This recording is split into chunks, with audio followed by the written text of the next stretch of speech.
नमस्कार दोस्तों, जय हिंद, जय भारत, जय राम जी की। श्री बालाजी नवोदय कोचिंग क्लास के नवोदय नॉलेज में आपका स्वागत है। हमारे चैनल पर बने रहे, चैनल को सब्सक्राइब करें, वीडियो को लाइक करें और अधिक से अधिक कमेंट करें और जो आपको प्रॉब्लम है उसके रिलेटेड भी आप कमेंट करें ताकि मैं वीडियो बनाता रहूं और मुझे मोटिवेशनल मिलता रहे। ये गरीबों की क्लास है और यहाँ पर निःशुल्क शिक्षा मिलेगी। मेरा ऐप भी थोड़े दिन बाद लॉन्च होने वाला है, उसमें भी आपको निःशुल्क शिक्षा मिलेगी। जो भी आपके रिलेटिव परिचित हो उनको बताइए कि नवोदय नॉलेज को आप सब्सक्राइब कर ले। यहाँ पर सैनिक स्कूल, मिलिट्री स्कूल और नवोदय से संबंधित सभी शिक्षाएं फ्री में मिलेगी। इस पर आप मेरा थोड़े दिन बाद मेरे चैनल मोनेटाइज होने वाला है, उसमें आपका सभी का बहुत बहुत आभार है। यदि ये इस गरीबों की क्लास में आप कुछ दान दक्षिणा देना चाहते हो कि मैं मेरी तरफ से कुछ बच्चों को देना चाहता हूँ या बच्चों की सुविधा के लिए मैं देना चाहता हूँ, तो स्वागत है। मेरे स्क्रीन पर नंबर है, उसमें भी डाल सकते हैं और आप मेरे को कॉल करके बता भी सकते हैं। यदि कोई दानदाता हो तो ठीक है, वो अलग बात है।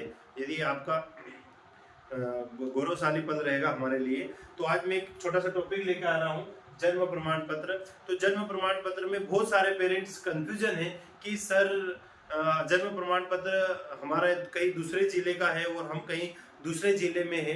तो भैया क्या होता है कि जन्म प्रमाण पत्र कहीं का भी हो, भारत का हो या विदेश का हो, लेकिन जन्म प्रमाण पत्र में जन्म डेट होना जरूरी है और बच्चे का नाम भी होना जरूरी है।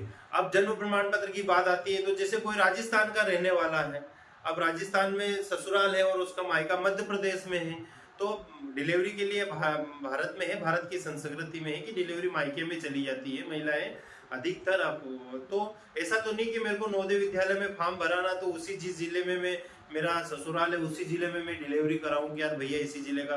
तो जन्म प्रमाण पत्र कैसा भी हो, हाथ से लिखा हुआ हो, डिजिटल हो, कैसा भी हो, सब चलेगा, सब दौड़ेगा। आप उसकी चिंता ना करें। तो कहीं का भी हो, किसी भी तहसील का हो, कहीं जिला अस्पताल का हो, कहीं नर्सिंग होम का हो, तो सब जगह का चलेगा। यदि आपके पास हैंड रिटेन हो और कोई सर, अभी मेरे पास एक कंप्लेन आई थी कि सर मेरे बच्चे की डिलीवरी इस हॉस्पिटल में हुई थी और वो हॉस्पिटल कहीं बंद हो गया, अब उसका कोई मुझे आता पता नहीं है। तो यदि किसी शहर में नगर पालिका, नगर निगम है, तो आप वो जो हाथ से बना हुआ जन्म प्रमाण पत्र ले जाइए।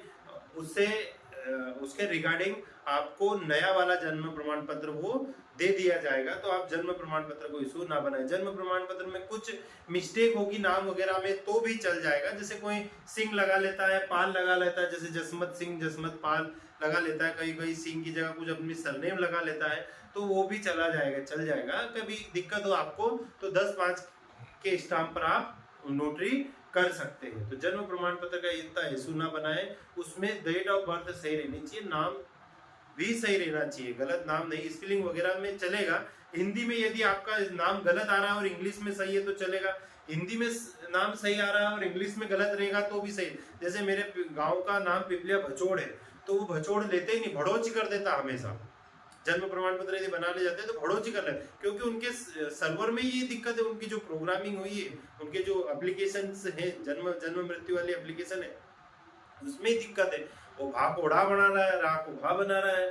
तो ठीक है, चल जाएगा, आप इतनी चिंता ना करें। आपका एडमिशन कैंसिल नहीं होगा। आपका एडमिशन सिर्फ कास्ट के ऊपर हो सकता है, रूरल और अर्बन के ऊपर हो सकता है। यदि आपने अर्बन कर रखा है और रूरल में यदि आपको आपने फॉर्म में भर दिया गया तो वहां आपका एडमिशन कैंसिल हो जाएगा। तो जन्म प्रमाण पत्र में इतना चिंता ना करें। तो थैंक यू वेरी मच। और जो ओबीसी के बच्चे हैं वो सेंट्रल का कास्ट सर्टिफिकेट उनको जरूर चाहिए, तो आप वो भी बना लीजिए। Thank you very much. हमारे वीडियो पर बने रहे।